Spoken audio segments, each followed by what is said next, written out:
Okay, well, I'm making another quick video because obviously I'm not asleep yet. But, to anybody who cares, any governmental agencies that are trying to help the humans, Amazon is a money laundering place in a way. Maybe they don't realize it. But this is for a book, okay? It's a very good book.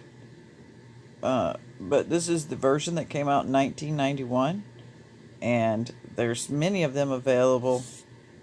And you scroll down here, and you got people asking for $647 for a used book. Now, I first noticed this about Amazon a few years ago when I was searching for a certain sticker book that my eldest daughter had. My youngest daughter wanted one just like it because that one was all filled in, of course. And they sell these things at Costco. I can't remember the name brand of this, DK maybe. They put out all these cool sticker books. And I wrote to the company, and come to find out they make different ones all the time, so they're kind of limited edition.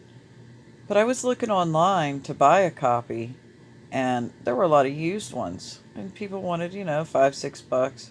There's somebody who wanted, I don't know, like $1,000. So the first time I noticed this about the online shopping site known as Amazon, it was probably in, I don't know, 2010 or so. And then I'm looking to buy this book today because my husband has expressed interest in learning some more gentle parenting techniques. And this is an excellent book for mainstream parents to ease their way into true communication with their children.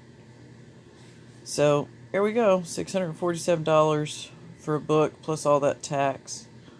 I don't know anything about this company. I'm not going to click there, obviously. I'm not going to buy that one. Just signing off.